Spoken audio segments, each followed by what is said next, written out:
Bonjour à tous, heureux de vous retrouver sur le plateau de Paris Turf TV pour votre quotidienne reçue 5 sur 5, l'émission du Quintet Plus et du 5-5.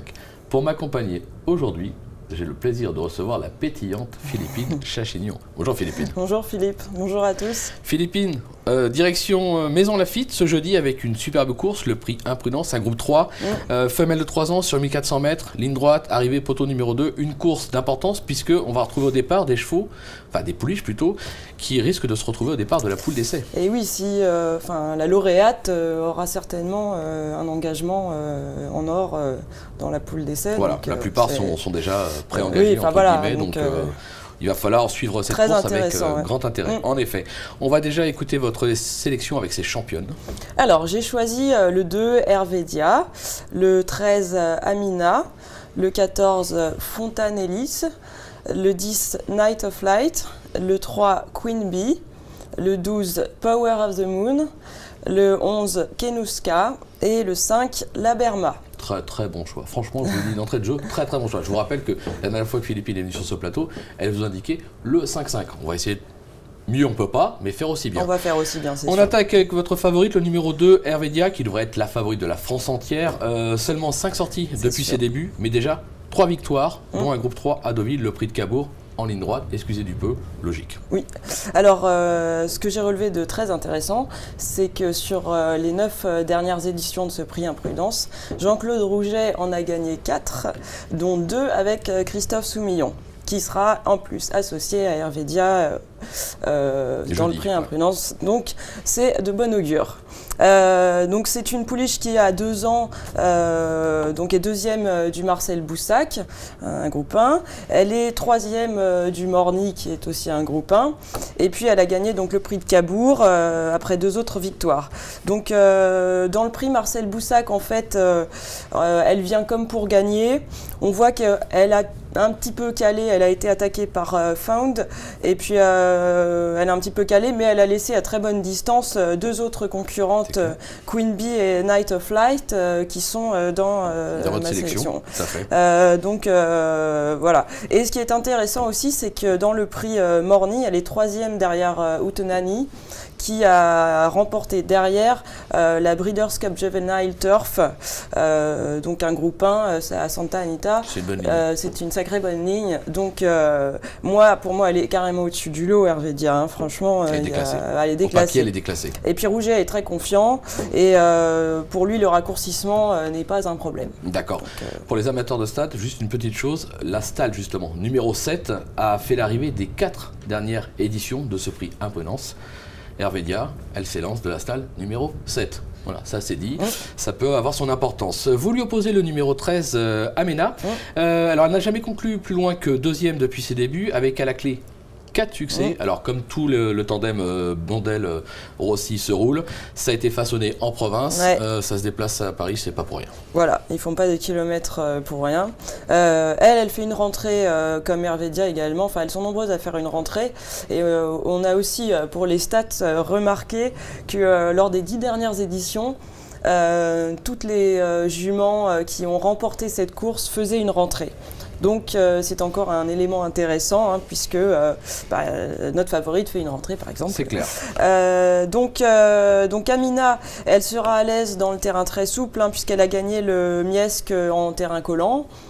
À cette occasion, elle battait Night of Light et Kenuska qu'elle laissait à 2 et 3 longueurs. Tout à fait.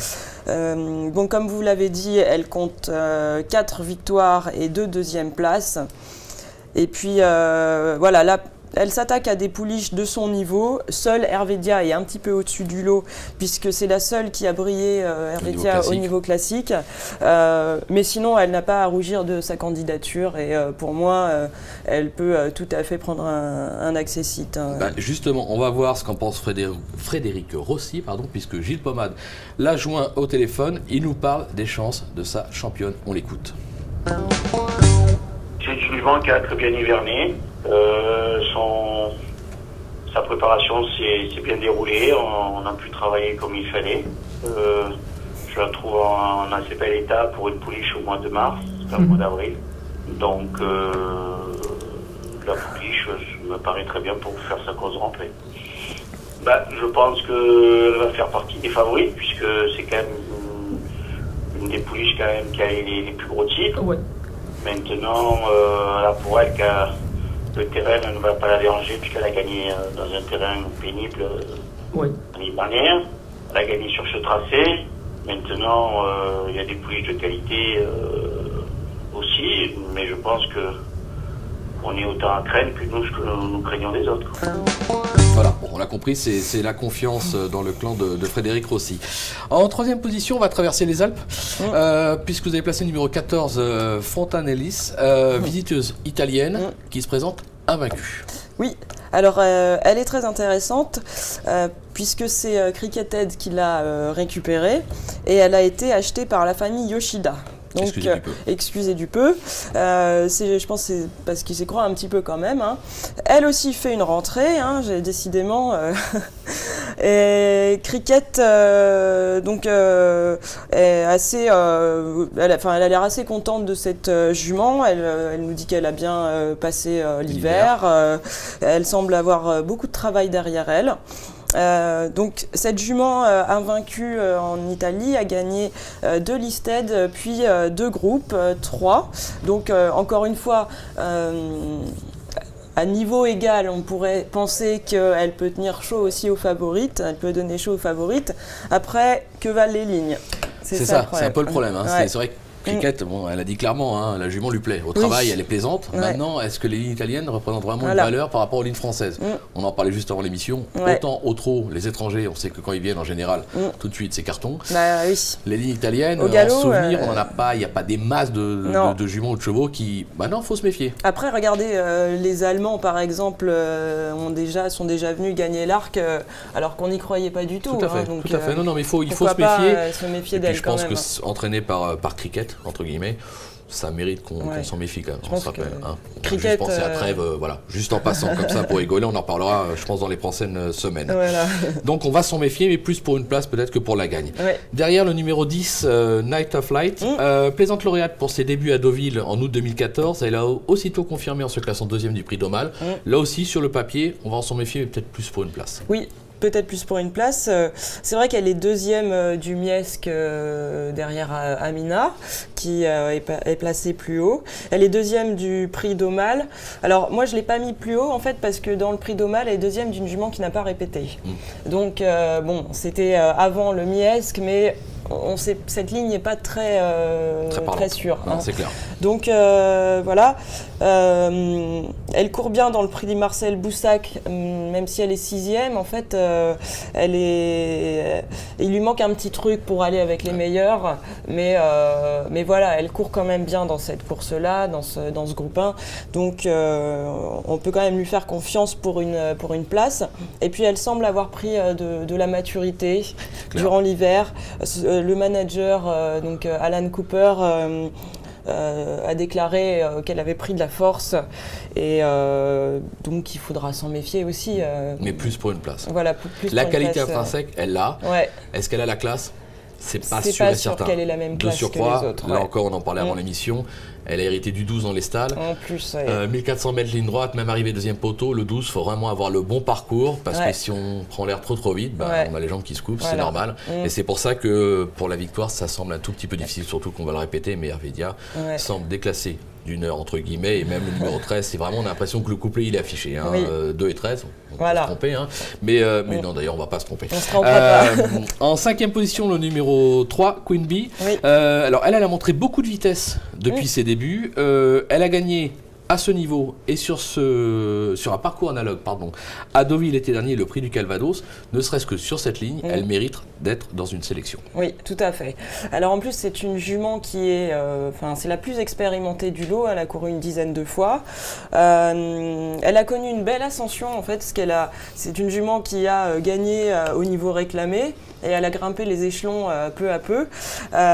Donc voilà, c'est une jument qui a toujours été en progression. Elle est 2e du critérium de maison, c'est un groupe 2, donc bon, c'est quand même pas rien. C'est clair. Elle est 5e du Marcel Boussac. Voilà, donc elle peut aller avec les meilleurs. Elle est un petit ton en dessous. Elle a remporté le prix du Calvados, qui est un groupe 3.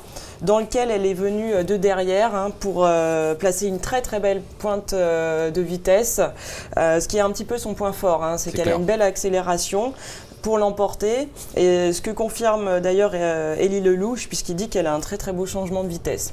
Et puis pour ne rien gâter, c'est une fille de Le Havre, les talons en vogue, et elle sera sur sa distance préférée. Bah, tout est dit ou presque, on va peut-être ajouter une petite chose. Le manager de l'écurie, Sylvain Vidal, nous a dit qu'elle avait grandi durant l'hiver et qu'elle avait pris également de la masse musculaire. Alors quand on part du principe que c'est une pouliche, qui a beaucoup de vitesse de base, si en plus elle a pris du muscle, on peut même imaginer qu'elle essaie de le faire devant, méchant. Pourquoi pas? C'est compliqué sur ce parcours, mais il faut s'en méfier, ça peut être pourquoi pas la révélation de cette épreuve. On va s'en méfier. Puis sur cette distance, sur 1400 mètres, si elle a pris de la masse, elle sera encore plus, elle peut être encore plus rapide et plus, son accélération peut être encore plus fulgurante. Donc on va s'en méfier. C'est vraiment, ça peut être le petit coup de poker sympathique de cette épreuve avec nos deux bases incontournables. Voilà. Philippine, je pense qu'on a presque tout dit. On va finir avec, je sais que vous nous avez une petite, on va pas dire un chocolat, on va changer une petite friandise dans la réunion. Vous avez repéré un petit cheval? Alors c'est le 604 planétaire, donc, qui connaît bien Maison Lafitte, et il a fait une très bonne rentrée. Donc c'est un cheval qui est sur la montante, et pourquoi pas peut s'imposer dans cette course. Oui, il peut s'imposer, l'écurie est en grande forme. À Maxime Guyon de faire la différence, et je pense que Maxime Guyon en est plus que capable. Tout à fait. Philippine, merci. Il n'y a plus rien à dire, tout est dit ou presque, on a été très très complet. Demain, je vous retrouve sur ce même plateau, ça sera...